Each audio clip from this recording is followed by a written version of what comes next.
the seagulls follow the troll, it's because they think sardines will be thrown into the sea. Thank you. And as we say now in my country, they brought the buzz and they left the buzz in front of the goal. And the guy's talking absolute nonsense. Never heard so much rubbish in my life. Normal men. What do you mean, normal men? We're just innocent men. I'm telling you, don't back down, double down. Don't back down, double down.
Welcome to the Sunday Blether. It's a midfield trio today. The judge couldn't make it, unfortunately, but he's always here in spirit. But that's fine, because we've got Mr. Friday Night, Phil McGinley, here with us. And, of course, we've got the face that runs the place, Regan Stevenson. Phil, how you doing? You doing good, my man? Yeah, I'm all good, mate. All ready to go. Sunday Blether. Nice wee early kickoff as well. I've got a whole day of sport ahead of me with the F1 season restarting as well, so that's on right after it. So yeah, my day is all set. Sunday Blether, Celtic game, and then some watching some cars drive around the track really quickly. What a Sunday! What a Sunday, Regan. Are you going to be watching the Formula One after the football today, mate? No, David, I won't be watching it. But I'll tell you what. Michael Beale will be getting a fast car because he wanted to be getting out of Glasgow after last week. The guy's an embarrassment. He's a charlatan. Guy needs to go. What an intro for Regan there. Wow, man. Regan just coming in there and saying that as it Shots is. fired. He's woke up and chose violence this morning. Jeez, Big time. So the judge isn't here, so Regan is the judge today. He's judging. Judge Regan Stevenson. Well, whatever you're doing, mate, if you're watching Formula One or you're getting in a fast car watching the film, make sure that you're eating a pie from piesports.com. Yes. And to do that, you jump online, order your pies, and you make sure you put in Bus 1888 to get 12.5% off your order. The main man himself was kind enough to send me some pies to the shop this week. And wow, that's the first time I managed to. Yeah, my missus couldn't believe me walking in with this box of just pastries. Just what? Why do you have a box of pies? I was like, piesports.com. Get on piesports.com and get your orders in. There's plenty of vegetarian options. My missus is a vegetarian. Of course, she tucked into the macaroni pie quick enough yesterday. I found that was gone. So so there's pastries for everybody, guys. The best pies in Scotland. Best pies in Scotland. Oh, yes. Of course, other ways to support the bus, guys, is you can like, subscribe, share Tell your friends, get it on Twitter, get it on Facebook. You can become a Bhoycie Bus member. It's completely optional.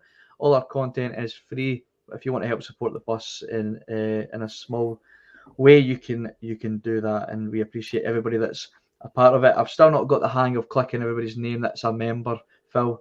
Let's go through some. You can go through James some. Grimes, we've got Scott Cameron, we have got Ali, we have also got Patrick McLaughlin, David Ferguson, Jim Dolan, and I think I've covered everyone. There's Monty as well. There you go. There's everyone Monty so far who's commented that's got a wee member symbol next to them. There you go. Excellent. I think we missed Monty in the chat last week, Monty. I didn't see in the chat, mate. So good to see you back in. Of course, the main man himself, Russell, was looking around in the chat. There he is, the main man. He's currently ordering me some more pies, I hope. And of course, we have the Bhoycie Bus t-shirt or football top, whatever you want to call it. Make sure you, if you're interested in getting a Bhoycie Bus top, you can get in an order by emailing Russell at thecrookedarm@ymail.com. Yeah, it's .com, isn't it? Sorry, I'm out of touch. Crookedarm@ymail.com and PayPal. Yes, you obviously got your all the wee nice wee add-ons there, double down, don't back down, double down, and the Bhoycie Bus logo. Yep, and of course you've got the old hard barber logo there as well. So make sure you get your Bhoycie wants to become a member. So Bhoycie, if you want to become a member of the Bhoycie Bus, all you have to do is get onto YouTube and click the subscribe, the member button.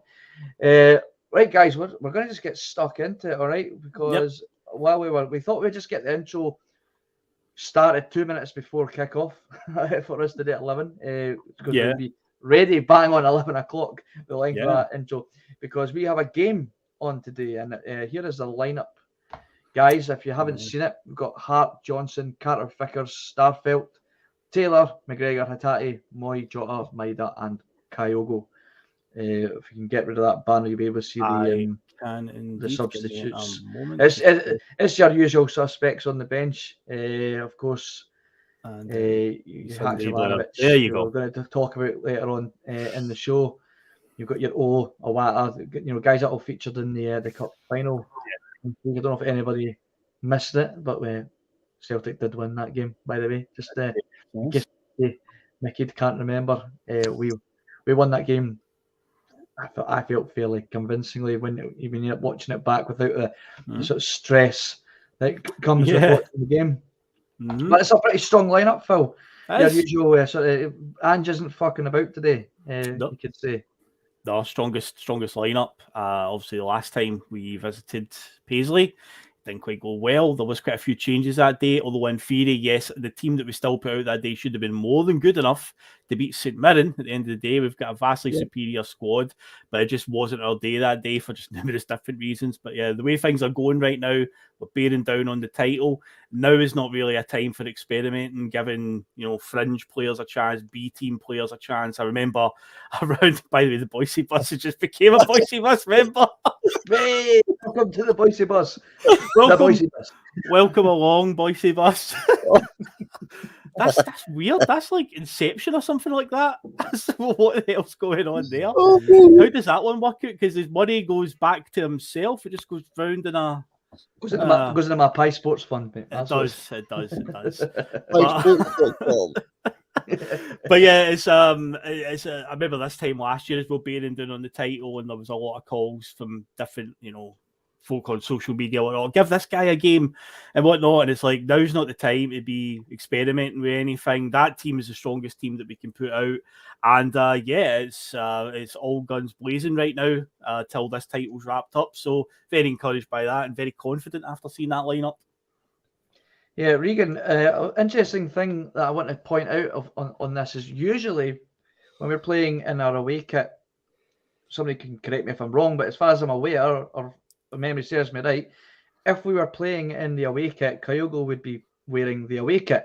But as you can see here, he's in the home kit in this banner now. Is that an indication that Celtic have managed to get something changed, that Celtic will be playing in the home kit today and St Mirren will be playing in their away kit? Or is this just Celtic just sticking up a picture of Kyogo in the home kit? I think so, David. I made this point on Friday night on a certain forum, and I said that I don't think Celtic will play that grey away kit again because of that 2-0 defeat. They were saying, oh, I think you're looking too much into it. I said, well, I don't think Ange, even though we played it in the away kit, we got beat. Like, it was very, very difficult for me to see. So I even think for Sky Sports as a broadcaster, I think they would have even said to maybe Celtic and Mirren, look, it was very, very hard for the viewing public to identify who was who. And then they've said, would we be able to come to a solution where we can Celtic will play their home kit and someone can play their away kit. I mean, I don't see the big problem. So, yep, I think Celtic will win today. I'm looking forward to it. And, yep, I think Celtic are doing very well. I think I'm right in saying, once we win this game today, it'll be, is it 10 games to go, lads? It's around about there. I mean, I'll look at the league table now just to, because it's 38 games that we play. So David Ferguson's made a point, come up with another one here, saying that it's up to the ref, Regan, which that is also true. And he's apparently changed it. So that's interesting because I've got, obviously, as I usually do for the Sunday Brunch, I find some quotes from the manager and obviously the media, and this is what Ange obviously had to say about the kit. It's Ange Postecoglou is Celtic kit jinx non-believer, but he admits jersey colour clash headache will return. It's interesting to find out, obviously, through David Ferguson, our sources on the chat, that isn't the case. But he says, he said, "Come on, mate." That's my Ange impression. It's not my remit. It's not my remit. There will be numbers on the shirts and shorts, and I'm sure that they can tell who's wearing a similar one, and that's fine. Because I do believe that is correct. I'm sure the players don't really have too much of an issue with the clash. However, as a viewer on the television and in the stands, it's horrendous. I think I might have said this last time we played it. I wouldn't be surprised if Sky won't allow that to happen again in some way. Like if we're going to be broadcasting this game, you're going to have to do something for the viewers at home because it's just it wasn't a great viewing. Yeah, not that Sky were probably watching anyway. However, for me, it wasn't really the fact that it's a clash of kits for the players. For me, it was always as a viewer, it just wasn't great, Phil.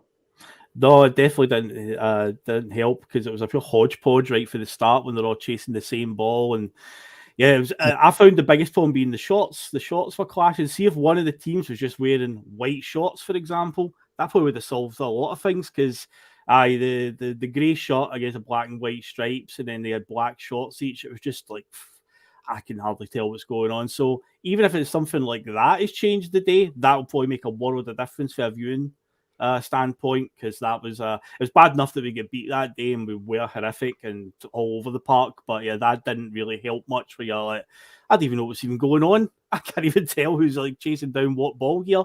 Hopefully we don't run into that, but we'll find out soon enough because I've got the game on there on the TV next to me and the players aren't out warming up yet, but you'll get a clue once you see them out warming up what colour shorts and socks they've got on. That'll give it away, and hopefully that isn't any sort of headache for us today and we just go out, get it done, get the points on the board and move on in midweek against Hearts.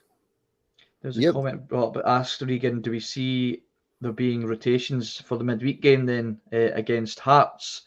If we're going with this strong lineup, I kind of would have thought if we were going to mix it up, it would have been today's game because I feel obviously Hearts are, you could argue maybe we are a stronger side than St Mirren. Of course, St Mirren are the only team to beat us domestically this season. So I mean, you could see both sides of the coin as to why Ange would maybe stick with his strongest 11 for today and maybe do a bit of rotation midweek game. But I wouldn't have. I also wouldn't have been overly surprised if we seen, like, say, an O started today, maybe a Wata in there for Hatate, even though he's the most undroppable player on the planet at the minute, Regan. Oh, yeah. Yeah, but I mean, if you look at it, David, we could probably go 2 up in Celtic Park pretty early on. They could bring those players on. But I'm looking at the 3 fixtures we've got. We've got St Mirren today, then we've got a back-to-back Celtic Park against Robbie Nilsson's side, and then we play them at 12:15 on the Saturday in the Scottish Cup. Yeah. So I think these are 3 games you need to take very, very seriously. Like, because I'm not being disrespectful, but I think Hearts are a very good team for Scottish football. And you need to remember as well, they've got a lot of players in their team that want to beat Celtic, because there's a lot of players in that squad that support Rangers and they want to end that treble debate for me. So I think it's going to be a very difficult game, and Celtic need to play the strongest possible team. Yeah, I can't disagree with you there. They definitely can't take Hearts for granted. They'll obviously want to step up their game. They'll not want to see us giving them a drumming, but I'm fairly confident we'll see them. I mean, the game next week at Tynecastle will be. It's always tough going to Tynecastle, but I'm never worried about them coming to Celtic Park. So I think we'll get through it. But I expect difficult games in the one at Tynecastle and today as well. But any team at Celtic Park, I usually expect us to absolutely drop them most of the time. But it seems to be tight grounds. So Tynecastle's notoriously difficult. So yeah, that's one we'll deal with next week. And hopefully we don't get a similar VAR fiasco to what we did when we last visited Tynecastle. That was the first game that we had the VAR came in. So hopefully it's not anything like that, because no pun intended, but it isn't good for the heart to watch that one with the VAR goal, because that was carnage, that one. So hopefully we don't. See if we get a draw next week. In the Tynecastle. Is there a replay or is it extra time? Play to a finish on the day, no replays. No, play to a finish. Every round of the Scottish Cup so far has had that rule where there's been no replays for if we drew any of them. It would have been we just play penalty, extra time and penalties. So yeah, no penalty shootouts, please, as well, because again that would not be fun to sit through. I can't be doing with that one, but so we'll deal with that when we cross that bridge next week. We've certainly got the squad for it, though. We've certainly got a squad there that we do. I mean, squad depth is ridiculous in terms of quality. Quite surprised. Did you see the comparison? It was the team sheets from last week's cup final. I couldn't believe the amount of players that Rangers have on their books there. It was on that. At one point, I thought, is that a spoof? I thought they just chucked in some silly names into it, but that was apparently their actual, their squad list for the cup final, and there was a good 6 or 7 more players than we had, and I kind of felt, the narrative was that we had such a very bulky squad and it needed to trim down, but it was quite surprising to see, Phil. I know that he's been saying a lot of things over on the other side of the city, but I know one of the things he's talked about is trimming their squad as well. But that's inevitable. They're all leaving. Yeah, I'll make it easy. Got nothing to worry about there. Aye, but no, I still think even that I think that a lot of their squad, they just get more. It's just body size. They just get quantity rather than quality, and that is the key. It's all about having the right players. So. Yeah, they may have quite a few bodies and whatever. They'll do whatever they need to do. Leave them to it. Nobody cares, mate, essentially is the motto that I say to that one, but I'm like, whatever they do. It says we've got our squad that's vastly stronger, and hopefully, we'll be proving that from now at the end of the season. There'll be a wee bit of rotation here and there, but yeah, I can't see us like changing the whole team at any point. But the players that we can bring in are always going to come in and do a job anyway. The players that they could bring in, I don't know. I think some of them are just running on fumes now. They've been there for a bit too long. But that's their problem. They can deal with it. Well, Regan Ange said, I think if you look at every window since I have been here, we have strengthened and we are already doing work to make sure that we come out of the next window even stronger than when we enter it. Getting them in early has worked well for us. You got to applaud the forward thinking that Ange has done since he's came into the team in terms of the rotation of players and players leaving and making sure that we bring in a stronger player to replace them. Or if of course, it's been heavily criticised that of course we are overspending and we're absolutely blowing everybody out of the water and they can't compete with us. However, when you look at the players that we have brought in, our midfield costs less than I think Ryan Kent had cost them altogether. And these players that we've brought in a minuscule price, which we've almost kind of not criticised, but almost like, oh man, we're spending very little on these players, but they're always coming up trumps and being absolute quality. It's not how much money at the end of the day that you spend, it's how we spend it. And Ange has shopped very, very well when he's been out in the transfer market, and you can't say the same about his opposite number in Mickey Beale lately. And he couldn't even trust his two star men to start against us last week, which was I thought was mind-boggling. I couldn't believe that he didn't go with either Cantwell, but mainly Raskin, because he's been getting obviously a wow. Is that $30? $30.99 Australian dollars. Wow! Thank you very much. Thank you, very Dermot. much, Dermot. I really appreciate that. That'll pay for David's pies. I'll pay. What I'll do is I'll pay for the delivery charge to get the pies out to Australia, Dermot. That's what I'll do, mate. By the way, speaking of the pies, I was just out of corner my eye. They were showing the gantry and Ailey Barber behind her. There was a steward walking around with piesports.com on the back of his fluorescent jacket. I remember seeing Mirren or one of the clubs that use Pie Sports. So if you're at the game today, be sure to tuck into some Pie Sports. Aye, tuck into some Pie Sports. But Regan, so it's what I was saying basically was it's not how much you spend, it's how you spend it, mate. I definitely. I don't like these comments that Michael Beale's saying that Celtic are blowing them out of the water and they're spending power and all that. Now, Celtic are spending peanuts. Me and Russell spoke about this before. Celtic's record transfer fee is a disgrace for 2023. I mean, people are off their head if they think that spending £10 million in this day and age is big money. £10 million is peanuts. You know, look, I mean, I'm just going to tell you some of the players that went for more than 10 million. Stephen Fletcher, Ross McCormack, McBurney, Ollie Buck. I'm just going to keep going on. I've just got a few more that I want to rhyme off.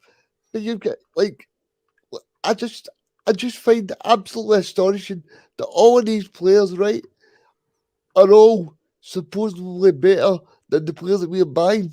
I think we need a reality check. I know people say that it's Scottish football and that, but we need to start spending money. If we don't spend money, then I'm sorry, but there's only so much where you can get a real Hitati for £2 million, but you need to spend extra and time.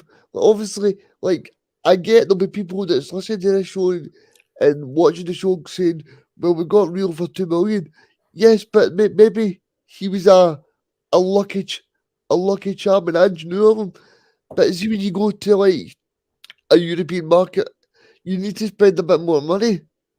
That's it, Regan. But there's no shopping in a European market, though. That's the thing. He's shopping in the Japanese market, which is untapped in European football. You could say from certainly on the British shores, our shores, you know.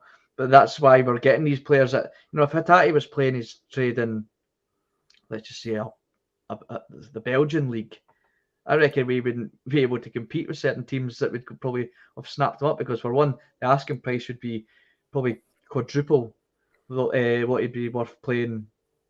And I'm using the Belgian league as an example in terms of we've seen players that come from that league that you think, we could compete with teams that are looking at Belgian teams. And then they go and sign for Victor Wanyama played in Belgium. Yes. Players of that calibre, they're out there. The Belgian league then was kind of almost untapped by us. And now you can argue that it's not. We're losing out of players that are playing in lesser leagues in the Belgian league.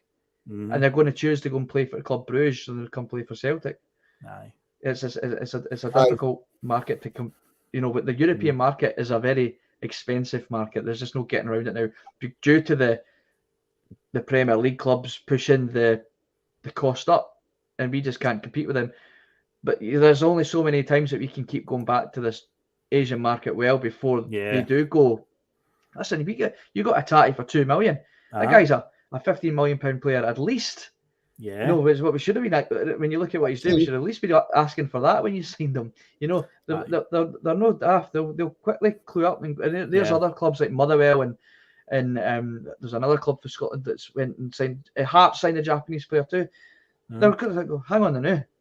These guys are all going off to Scotland now for peanuts. Now, obviously, I don't know how well these Japanese boys are doing for Motherwell and Hearts. Yeah. But the strike rate that Ange has had with our Japanese boys has been absolutely ridiculous. Another player that cost us only $2 million, Phil, was Haksabanovic. We'll get that away. That's not what I went to click on. I did have Haksabanovic's name popped up there by a. There he is. Haxa deserves a start. £2 million we paid for Haksabanovic. Another player that almost can't. You're almost scratching your head. The only reason we really got him at that price was because of the situation going on in Russia. It's not a player that we'd be able to be getting for $2 million. However, a player that can't get a start. Haxa deserves a start according to Red Zep.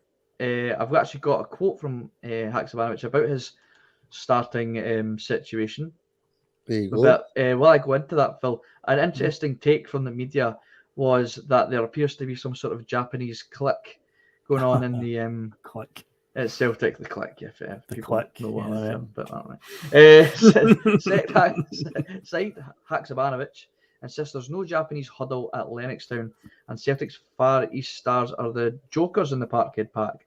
The Montenegro international revealed the likes of Daisen Maeda, Kyogo Furuhashi, Ryo Tati, Tomoki Awata have all integrated into a cosmopolitan squad with no cliques. Haksabanovic believes it's a United Nations with everyone working under one flag. He said they are jokers and they are friendly and they get along with everyone in the team. I don't really see them as Japanese because they are so good. And they go with different players and don't stay as a group. Now, remember, you have to look back. Remember, there was a apparent French connection going on. There was a bit of a French clique going on. So I don't know if the media have tried to question if that's the case, just because maybe it was after the cup final, all the Japanese lads took a photo together with the cup, with the trophy. And did they try to spin some weird narrative that maybe he's brought a bunch of Japanese boys together, so they're just going to stick to their circles, and Haksabanovic is not allowed to talk to them because they're no part of the group. I mean, that's just obviously media nonsense, but crazy. It's crazy to think that's what that was the title of this. I mean, it's obviously it gets you to read it. And that's sensationalist headlines. That's all it is. It's just, but the reason I brought it up, Phil, is it then goes on to ask him about his playing and should he be playing more and how does he feel about it. And he goes on to say, you want to play every game, but I'm also fine with it because it brings the best out of you in every training session and the game you have to show that you want to play. And I think Haksabanovic, in any other situation, in any other Celtic team of late, would be a shoe-in for a starter. I mean, he was only the November Player of the Month. He's just been unfortunate that the form of Jota and Maeda is keeping him on the bench. I've got it's just a hunch that I'm going on. I've not got any sources or anything like that, but I think back to that instant last week in the final when Abada took quite a tumble, shall we say, as he tried to go by the Rangers players. Absolutely. I have a funny feeling that we'll get an indication today when we get to the point in the game when the first sort of round of substitutes come on. Will Haksabanovic be in that place that Abada usually is? I think Haksabanovic might start getting some more chances here, because I'll be genuine. I was surprised to see Abada's name on the bench. I thought he would maybe get a wee sort of slap in the wrists and made an example of for a few games. But so he should have. That's what I thought. I thought maybe Haksabanovic will start getting a bit more game time now ahead of him, because I mean I like Abada. I think he's a cracking player, but that last week to me reeks of he's done that basically off his own back, and I don't think Ange would have particularly been pleased by it. So I'm feeling this might be a wee opportunity for Haksabanovic to get more game time. He'll be the one that will be coming on first, or maybe even getting a start here and there. Because I said earlier on about, strongest team from now till this title's wrapped up. There's a few players that you can rotate in, but I don't think it would make much of a difference. It's not like bringing in a James McCarthy, a totally out of the blue, a Stephen Welsh or something. There are guys that are just on the periphery where if they just come in, it'll be a seamless transition. Haksabanovic is in that category. If he did get a start in any of the games coming up, then he would probably just fit in well and do a good job. So I'll be interested to see today, when we get to that substitution period, what happens. Does Abada come on in his sort of usual time, sort of 60-minute mark? Or will it be Haksabanovic will get a wee bit longer on the park this time? Because at times he has been a bit shortchanged. We know what he's capable of, but he always seems to be in the sort of second round of substitutions that come on, getting less time on the park. So, I mean, last week when he came on, when we were, we needed an outboard. Obviously, he should have scored. The chances he had at the end when he was how did they miss it? I know. But at the same time, when we had that wee bit of pressure and stuff like that, a guy that was just able to get on the ball and just carry it in the distance, get us out of trouble, was a much needed relief at points. His ball retention was excellent. Yeah. I mean, I couldn't. I was spitting teeth. I know it was literally like the last kick of the ball, and I'm screaming. I'm like, score, put it, just finish them, kill them. And he put it. It didn't even hit the target. And I'm going mental. In hindsight, it's like the game was won, but hindsight is a beautiful thing, right? But I'm sitting here going, imagine it was the other way around. If we were 2-1 down, and that was the chance, and he blew it. And I just couldn't get my head around that he didn't even hit the target. So I was raging about that. But of course, that's by the by. We won the game. But when you look at what he did do in the cup final. He did that almost that Cal McGregor, like he did at Ibrox, where we were under the cosh with Newton. And it's funny, we were talking on the Sunday Blether, Vegan. Who do you think is, if we are under the cosh, who do you look to in the squad that's going to pull us out of trouble? And I don't think anybody would have said Haksabanovic. I certainly didn't. And of course, like Phil's just said there, he was the one that was taking the ball and carrying it, and just the ball retention, frustrating Rangers. And of course then he gets his chance, and yes, he probably should have put it away, but excellent performance for me. Vegan, is Haksabanovic deserving a start maybe midweek? I think he is very deserving of a start. I was at the game earlier this season against, I think it was maybe Hearts or maybe Dundee United. He scored 2 against Dundee United. That was his first goals. 2. But he scored one really early on, like the first 2 minutes. Yeah, it was Dundee United. I was just got in the stadium as he scored. Mm-hmm. And I'm thinking, he's missed here. I've missed the goal here. But yeah, I think he's a very good player, Haksabanovic, and I think he's probably one of those players that over time he would get a bit fed up. But he probably knows that all the players that are starting ahead of him are playing very well, David. And sometimes that's a good thing as well, because you don't want see the thing with like Julian and Juranovic.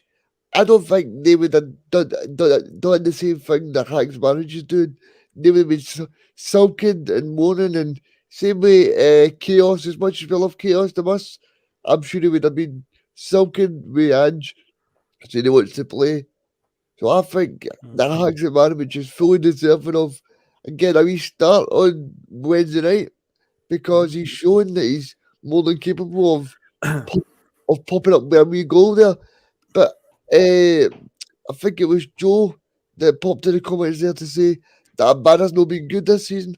I think Abada's been very good this season. I think he could do more. I think he could bring more to his game than, of course, it's all about the goals he's putting away. Absolutely. But I want to see a little bit more from him. But I don't mean diving about, because quickly just going back to that, I just thought it was very naive of him to think that even if he did get a penalty from that situation, that it wouldn't be overturned by VAR. They just forget that VAR was in play because there hadn't been any situations so far throughout the game, and just thought, maybe VAR's not playing and play today, so I'll go down. My most frustrating part about it was he was through on goal. He was running into acres of space to either square it across the goal or shoot. And he's surely confident enough to take on, he's put the ball past McGregor plenty of times. He has. He was probably just, it was, Barisic wasn't anywhere to be seen. And he thought, nah, I'll probably not score because Barisic isn't there to help me out. But no, Abada, speaking about Abada, I don't know if it's been discussed on the bus or not, but I'm going to bring it up anyway. that apparently he has chose not to sign this improved contract or extended contract offer, Phil. According to one of his former managers, or I guess his Israeli national manager had said it in a press conference. I think. Israeli, right, okay. Well, what's your thoughts on that? Because I'd be worried. I mean, if Abada left in the summer, I don't think I'd be as bothered about it as, say, a Jota or a Carter Vickers, which we'll get onto that in a bit. But I also feel that it wouldn't be the right move yet for Abada to leave. I think he's still very raw. Like I said, obviously he bangs on the goals, as Regan's alluded to, saying that he obviously thinks he's had a good season so far. But I think he would get lost in the shuffle if he went down south the now or anywhere, to be fair. I just don't think he's quite at that point in his career where he would be a starter for if he was to move on to, say, a stronger league like the Premier League. Aye, if Abada was to leave, first of all, I think he's contracted just now till something ridiculous like 2026. Still quite a few years to go. So in terms of like money, we'd be quite well protected in terms of what we'd get for him. We'd still get a pretty decent price, but I think we've seen with players leaving recently, and Ange sort of told us this is going to happen. What is the sort of average shelf life for these players that we bring in? You know, over the years, you usually get 2 or 3 years out of them, and then they do move on to pastures new. If Abada was to leave at the end of this season, we would get a decent price for him. That's just par for the course nowadays. We would just replace him and move on. Thanks for what you've given us over the last couple of years, Leo, but that's just the way it goes. It's one of these ones where I'm trying not to get too attached at times, but it's going to happen now. It's just inevitable, sadly. So we saw it with Juranovic and Giacomakis recently, and Ange said it at obviously a press conference about don't get too attached to your heroes because this is going to be part of the process. And if Abada was to, Celtic would decide, right, he's not going to sign a contract extension. Let's try and cash in as sort of most valuable.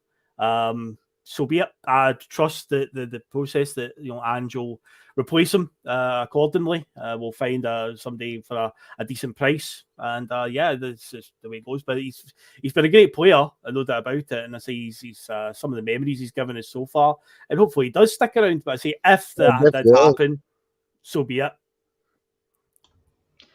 Yeah, I mean, I wouldn't be, like I said, I wouldn't be too upset if he left. I feel like but I would much prefer that he stayed. Is of course. Best way of putting it. And I'm sure he's got levels. There's definitely levels to his game that can still to be tapped into. And I think right now he's in the best place for that, working with Ange and the rest of the backroom staff like Harry Kuehl, especially.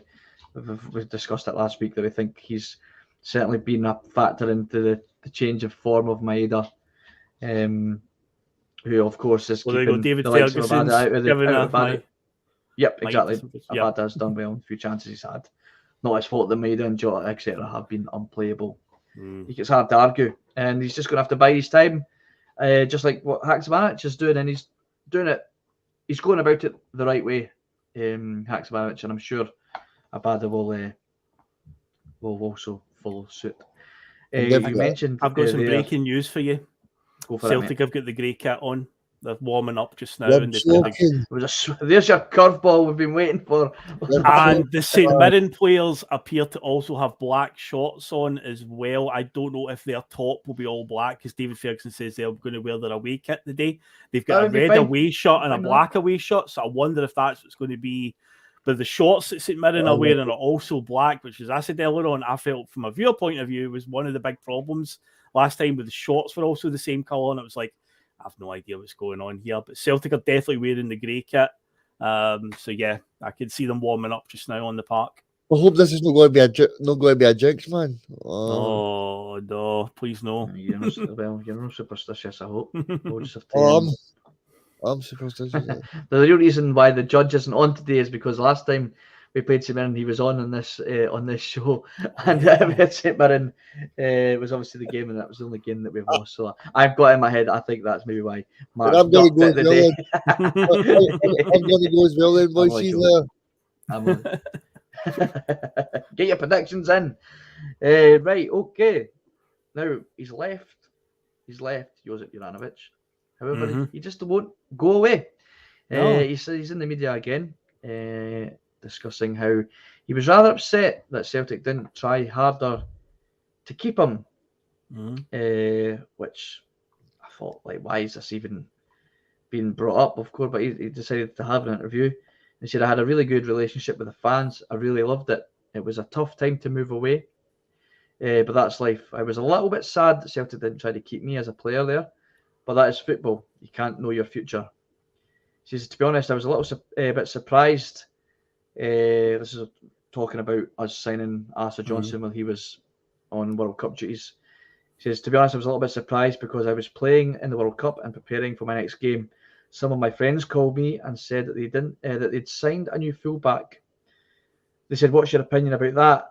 I was just putting it to the side and concentrating on the World Cup, as it's the biggest stage in football, and I wanted to perform well. Phil, what's your thoughts on JJ's comments there, JJ?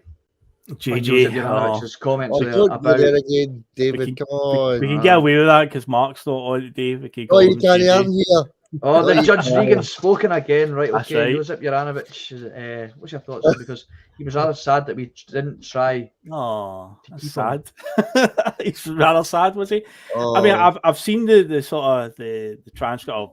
Heard what he'd said. He also mentioned things about you've heard about Alistair Johnson signing while he was out there at the World Cup, and he was thinking about, that means one of us is going to be in the stands every week, one on the bench and one playing. And it's like, well, surely you, as a Croatian international and soon to be third place in the World Cup, medal winner, you would surely back yourself. But it seems like he basically got out at the first opportunity, which I found really, telling. I understand that Juranovic has a really strong following with many of the fans. We've talked about it on here. He had a really good bond.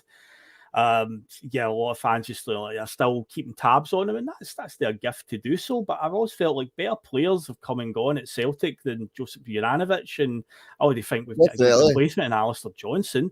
On Twitter the other week, I saw one of these guys who's very prominent on Twitter, who's definitely falls under a sort of Celtic Da type category where he's got the green tinted specs on. So before the cup final, Christopher Ayer did an interview, a similar sort of thing, where he was talking about his time at Celtic, and this guy had retweeted it and really trashed him, saying, he couldn't wait to get out of Celtic and jumped at the first opportunity. Ayer was with us for 4 or 5 years, wasn't he? But then Juranovic a week later has done a similar type of interview, and it's like, he jumped after 18 months and there's been no such trashing of Juranovic, and I'm like, it's weird how people view certain players, but I think Regan, though, it almost screams that he was. To me, the interview kind of screams that he was almost didn't have the stomach for the fight for his place, and and obviously Union Berlin came in and he ended up going there, and he's doing very well there just now. But to me, it's like, oh well, I thought I was your number one. Why are you? Maybe what do you mean I've got to compete against this Canadian guy who also played at the World Cup? It just seemed a bit like he lacked the stomach for it. And maybe that's my perception of it. I can only go by what I've read there, and that's just the perception I took from it. Regan, do you subscribe to that? Or do you think it's just a case of Union Berlin came in and he just fancied his chances in Germany? I don't know if he's coming out with this maybe a bit negative in terms of what he had and what at Celtic is now different at Berlin, because I quite remember Juranovic putting out there that he's not signing a new contract, he's going to try and move on. So I don't know where this is all coming from, David, because I remember the kind of perception just before the World Cup that Juranovic was going to move on to bigger and better things anyway. Like, remember we spoke about that he's going out in the paper saying he's not going to sign a new contract. So remember I said that all his Croatian international teammates are playing at better clubs than Celtic. Maybe he's getting a bit jealous. So I don't know, maybe that he's now in Berlin, he's went, this place is a shithole, and maybe he's thought Celtic was great. I had Postecoglou and Maeda, all my good pals were there.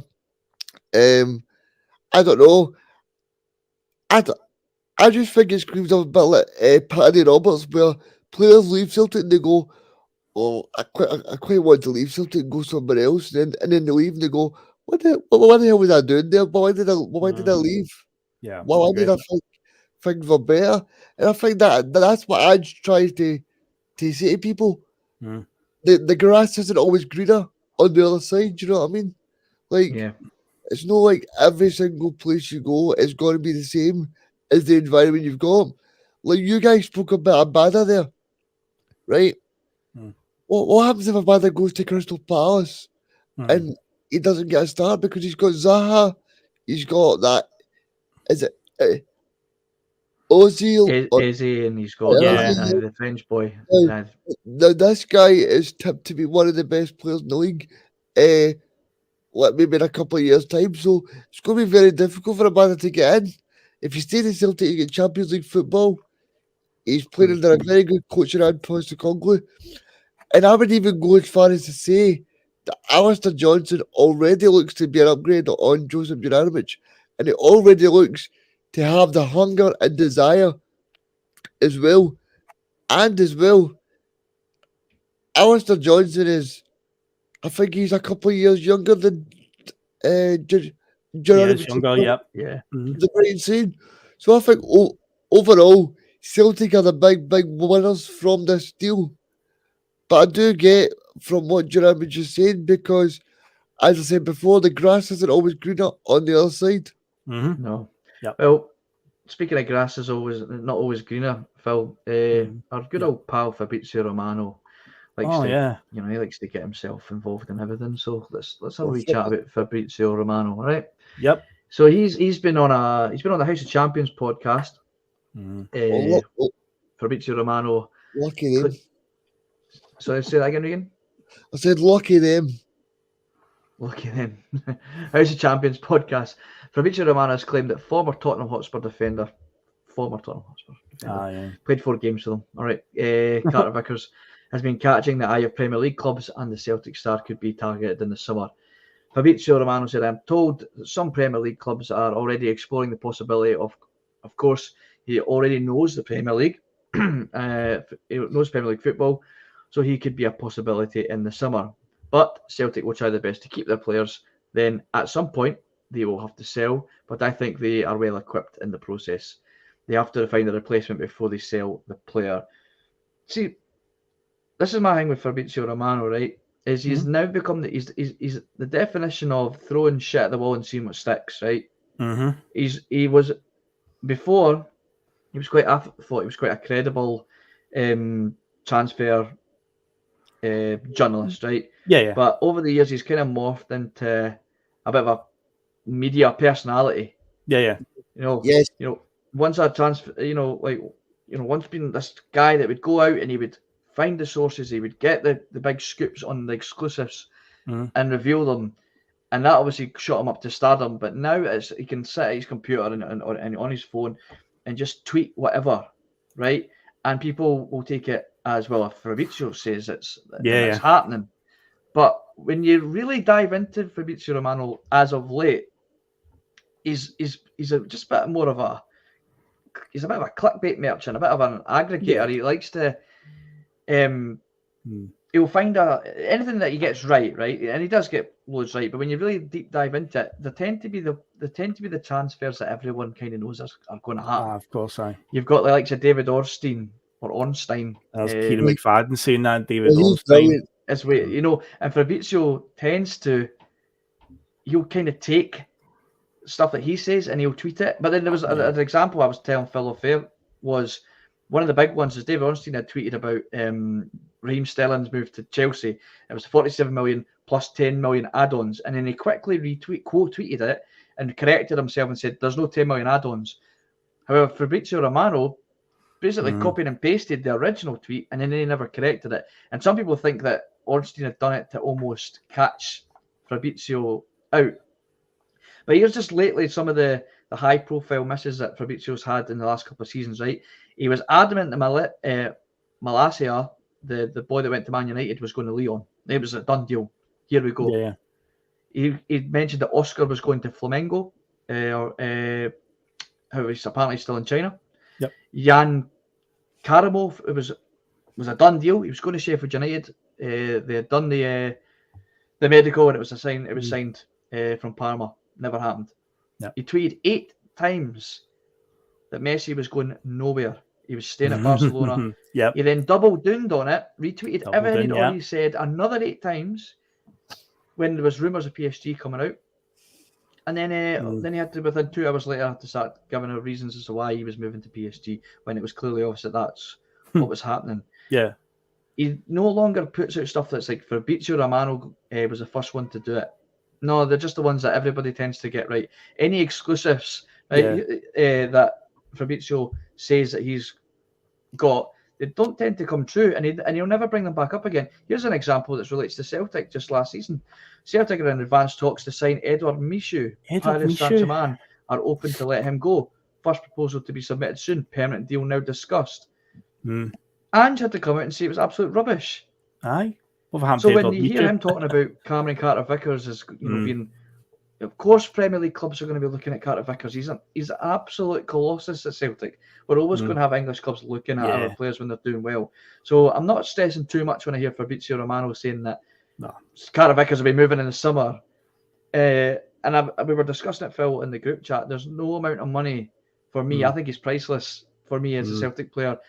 Doesn't matter how much money that we get for him, it's not going to soften the blow for me if we lose Carter-Vickers in summer, or even in the next couple of summers. Yes, he's definitely a player that I don't want to be seeing leaving. For me, last season he was my player of the year, and again this season a strong case could be made for it again, because ultimately if you don't concede goals, then that's half the battle, and he's so crucial. He improves the back line all around him, and even the midfielders in front of him. Such a calm head at the back, so he's so vital to this Celtic team. But Fabrizio Romano saying anything about it has become a bit of a sideshow now. Whenever you see any transfer rumours doing the rounds on Twitter, a lot of people are like, "Oh, I'm not believing it till Fabrizio tweets it," and it's like, it's like they're waiting on it, and it's became a bit more. It's kind of grown arms and legs and became a bit of a sideshow now, and it's like, David Ornstein being quoted there by Keane at the bottom is another credible journalist. But my feeling is with Romano is he must have got something big right somewhere down the line that people just now hang on his every word. It was a Sancho deal.